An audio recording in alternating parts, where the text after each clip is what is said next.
എന്നും പൂക്കുന്നൊരു ചാരുലതയാണ് സഭ. അവളുടെ ആത്മാവിൻ്റെ സുഗന്ധത്തെ പ്രസരിപ്പിക്കുന്ന 10,000 പൂവുകൾ എന്നും എപ്പോഴും വിരിഞ്ഞു നിൽക്കുന്നു.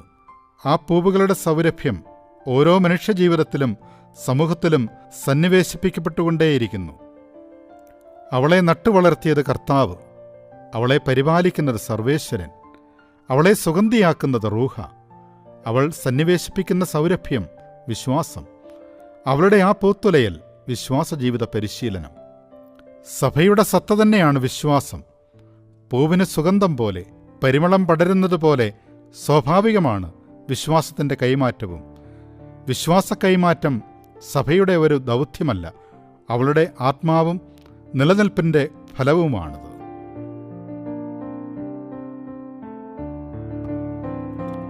ശിഷ്യന്മാരാക്കുക. വിശ്വസിക്കുന്നതിലൂടെ ഈശോയുടെ നാമത്തിൽ ജീവനുണ്ടാകേണ്ടതിന് അവനാണ് ദൈവത്തിൻ്റെ പുത്രനെന്ന് വിശ്വസിക്കുവാൻ മനുഷ്യരെ സഹായിക്കുക. ഈശോ മിശിഹായിലുള്ള ജീവിതത്തിൽ അവരെ പഠിപ്പിക്കുകയും പരിശീലിപ്പിക്കുകയും ചെയ്യുക. അങ്ങനെ അവിടുത്തെ ശരീരം പണിതുയർത്തുക. സഭയുടെ വിവിധ പ്രവർത്തനങ്ങളുടെ ആകത്തുകയാണ് മതബോധനം അഥവാ വിശ്വാസജീവിത പരിശീലനം.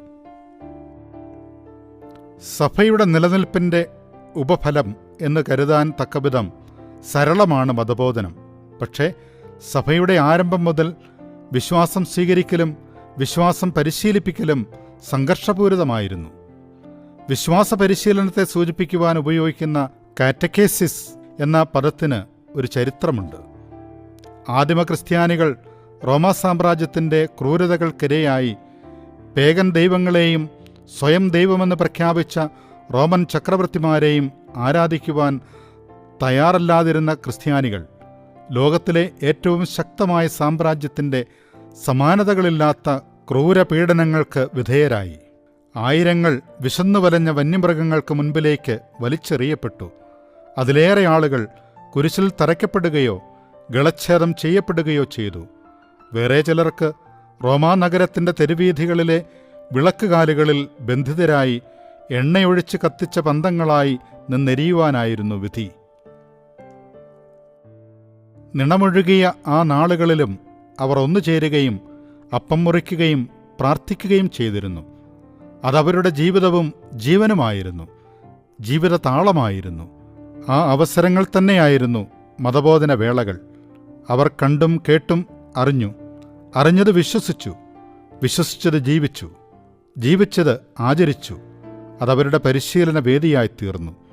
പ്രാണഭീതിയുടെ, രക്തസാക്ഷിത്വത്തിൻ്റെ അതിരറ്റ കൊടും പീഡകളുടെ മധ്യത്തിൽ അങ്ങനെ വിശ്വാസവും വിശ്വാസജീവിത പരിശീലനവും ഇഴപിരിയാനാവാതെ വളർന്നുവന്നു.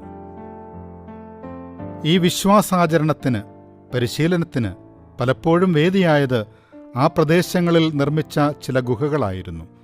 ഭൂമിക്കടിയിലും മലഞ്ചെരുവുകളിലുമായി നൂറുകണക്കിന് പിരിവുകളും വളവുകളും വഴികളുമായി നീളുന്ന സങ്കീർണമായ ഈ ഗുഹകൾ മികച്ച ഒളിത്താവളങ്ങളായിരുന്നു. കാറ്റക്യൂബുകൾ എന്നാണ് ഈ ഗുഹകൾ അറിയപ്പെട്ടിരുന്നത്. ആ വാക്കിൽ നിന്നാണ് കാറ്റക്കേസിസ് എന്ന വാക്കുണ്ടായത്. പീഡകൾക്കും ത്യാഗങ്ങൾക്കും മധ്യേ വളർന്ന വിശ്വാസം. പീഡാനുഭവങ്ങൾ ലോകരക്ഷയ്ക്കുള്ള മാർഗമാക്കിയ കർത്താവിൻ്റെ തുടർച്ചയായ സഭയെയാണ് വളർത്തിയത്. പീഡനങ്ങൾ ഏറ്റെടുത്ത നാഥൻ്റെ സഭ പീഡനങ്ങളിലും അവനിലുള്ള വിശ്വാസത്തിൽ ഉറച്ചുനിന്നു. അത് പ്രഘോഷിച്ചു, ജീവിച്ചു, പരിശീലിപ്പിച്ചു. അതിൻ്റെ ഉദ്ഘാടനമായിരുന്നു ആദ്യത്തെ പെന്തക്കോസ്താ തിരുനാൾ.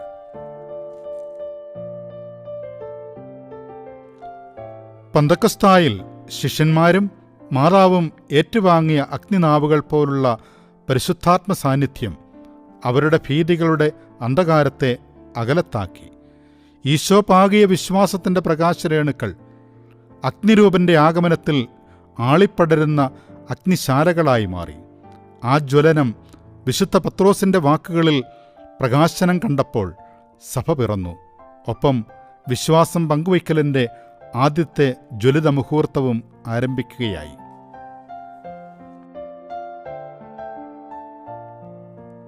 ആദ്യ പെന്തക്കോസ്തായിൽ പിറന്ന് റോമാ സാമ്രാജ്യത്തിൽ വളർന്ന വിശ്വാസം അപ്പസ്തോലന്മാരുടെ കാലത്ത് തന്നെ ഭൂഖണ്ഡാന്തര സഞ്ചാരം ആരംഭിച്ചു. ചെന്നെത്തിയ ഇടങ്ങളിലെല്ലാം ഒത്തുചേരലും അപ്പം മുറിക്കലും പ്രാർത്ഥനയും തിരുവചന വ്യാഖ്യാനവും വിശ്വാസമാകുന്ന ദൈവശകയുടെ കൈമാറ്റവും പ്രകാശവുമായി മാറി. അപ്പം മുറിക്കലിൻ്റെ, ആരാധനയുടെ, വിശുദ്ധ കുർബാനയുടെ വേദി ആദ്യത്തെ ഔപചാരിക വിശ്വാസ കൈമാറ്റത്തിൻ്റെ വേദിയായി. കാരണം അത് വിശ്വാസം അനുഷ്ഠിച്ചും ജീവിച്ചുമുള്ള പരിശീലനം തന്നെയായിരുന്നു. ഒരിക്കൽ പീഡിപ്പിച്ച റോമിൻ്റെ ഔദ്യോഗിക മതമായി ക്രിസ്തുമതം മാറി. വിശ്വാസത്തിന് വളർച്ചയും പ്രചാരവും സ്വീകാര്യതയുമുണ്ടായി.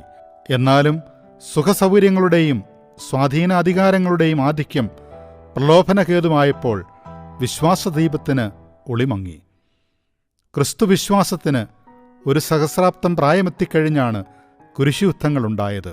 തുർക്കികൾ കൈയടക്കിയ വിശുദ്ധ നാടുകളെ മോചിപ്പിക്കുവാൻ യൂറോപ്പിൽ നിന്നുള്ള പടയാളി സംഘങ്ങൾ നടത്തിയ പോരാട്ടങ്ങൾ, പൂർണ്ണമായും ആത്മീയമല്ലാത്ത ആ പോരാട്ടത്തിൻ്റെ ഫലങ്ങളും സമ്മിശ്രമായിരുന്നു.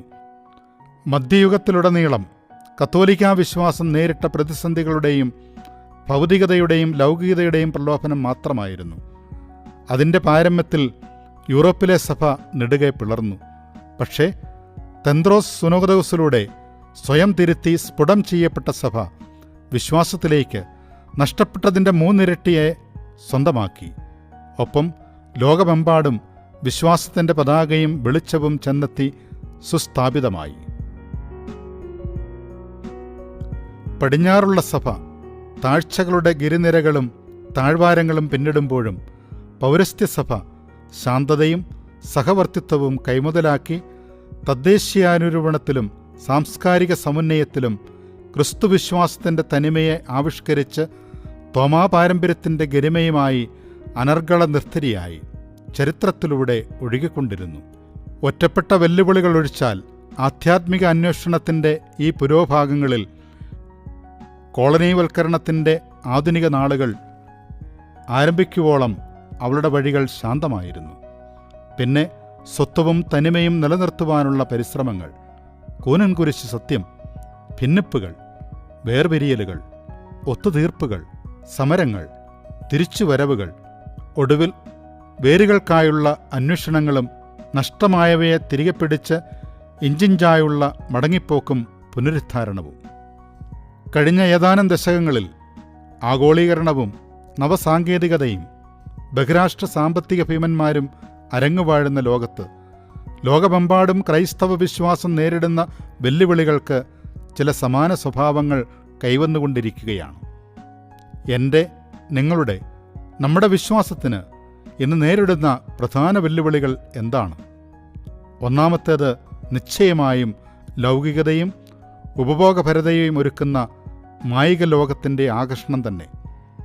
ബെനഡിക്ട് 16 പാപ്പ പറഞ്ഞതുപോലെ ശാസ്ത്രം മതവും സാങ്കേതികവിദ്യ ദൈവവുമായിത്തീരുന്ന ഒരു കാലത്ത് ശരീരം മരണമുള്ള ദൈവമായും ലൗകികാനന്ദങ്ങൾ ആ ആത്മദേവനുള്ള ആരതികളായും മാറുന്നതിന് സാക്ഷ്യം വഹിച്ചാണ് നാം ജീവിക്കുന്നത്.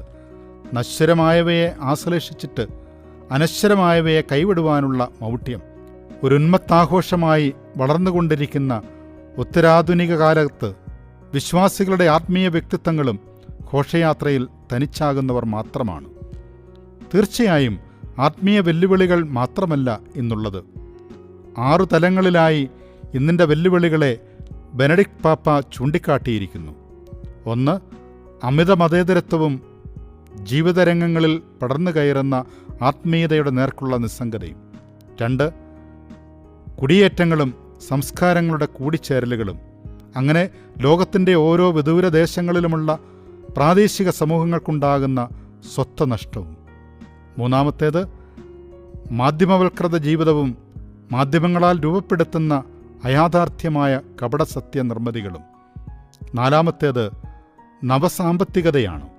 ഉള്ളവരും ഇല്ലാത്തവരും തമ്മിലുള്ള അന്തരം വർദ്ധിക്കുകയും ഭാവി ജനതയുടെ വിഭവങ്ങൾ കൂടി കവരുകയും ചെയ്യുന്ന ഭീകര നവസാമ്പത്തികത. 5. ധാർമ്മികത മറന്ന സ്വാർത്ഥലക്ഷ്യായ ശാസ്ത്ര സാങ്കേതിക വിദ്യയും. 6. പൗരത്വ സംബന്ധിയായ പുതിയ പ്രശ്നങ്ങളുമാണ്. ഇങ്ങനെ കലുഷിതമായ കാലത്തിൻ്റെ കവചത്തിനുള്ളിൽ ഞെരുങ്ങിപ്പോകുന്ന വിശ്വാസത്തിന് അവസാനത്തെ ഭീഷണിയാണ് മതതീവ്രവാദം.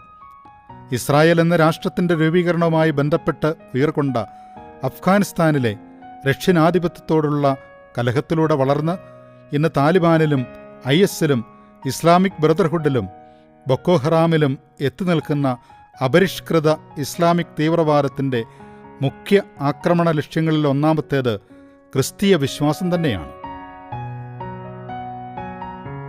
ഫ്രാൻസിലെ തെരുവീഥികളിലെ ജനപ്രവാഹങ്ങളിലേക്ക് ഓടിച്ചു കയറ്റപ്പെടുന്ന ട്രക്കുകളുടെ രൂപത്തിൽ, തീവ്രവാദത്തിൻ്റെ പീഡനത്തടങ്കലുകളിൽ അടയ്ക്കപ്പെടുന്ന ടോം ഉഴുന്നാളിലച്ചന്മാരുടെ രൂപത്തിൽ, കൈകൾ പിന്നിൽ കെട്ടപ്പെട്ട് മുട്ടിന്മേൽ നിറത്തപ്പെട്ട അരിഞ്ഞു വീഴ്ത്തപ്പെടുവാൻ ശിരസ്സ് കുനിച്ച് ഹതഭാഗ്യരായ വിശ്വാസികളുടെ രൂപത്തിൽ, തിരക്കേറിയ ചത്തുരങ്ങളിലും പള്ളികളിലും ഹോട്ടലുകളിലും സ്വയം പൊട്ടിത്തെറിച്ച് നൂറുകണക്കിന് ആളുകളെ മരണത്തിൽ ഒപ്പം ചേർക്കുന്ന ആത്മഹത്യാ സ്ക്വാഡുകളുടെ രൂപത്തിൽ, ശാന്തസുന്ദരവും അതിവികസിതവുമായ യൂറോപ്യൻ ക്രിസ്ത്യൻ പട്ടണങ്ങളിലും ജനനിബിഡവും അശാന്തവും ആഭ്യന്തര കലാപബാധിതവുമായ ആഫ്രിക്കൻ മധ്യേഷ്യൻ ഇസ്ലാമിക് നാടുകളിലും ഒന്നുപോലെ ഭീതിയും ദുരന്തവും വിതയ്ക്കുന്ന ആക്രമണങ്ങളുടെയും കൂട്ടക്കൊലകളുടെയും രൂപത്തിൽ ഭീകരത, ഇസ്ലാമിക് ഭീകരത അരങ്ങുവാഴുകയാണെന്ന്.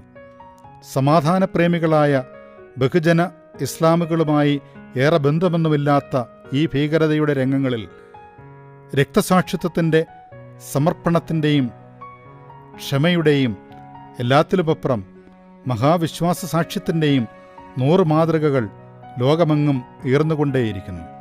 സിറിയയിലും ഇറാഖിലും പാകിസ്ഥാനിലും കെനിയയിലും സുഡാനിലും ഫ്രാൻസിലും ഏറ്റവും ഒടുവിൽ ശ്രീലങ്കയിലും വരെ വിശ്വാസത്തിനു വേണ്ടി ജീവൻ ത്യജിക്കുന്നവരുടെയും ധീര രക്തസാക്ഷികളുടെയും സംഖ്യ അതിദ്രുതം വളരുകയാണ്.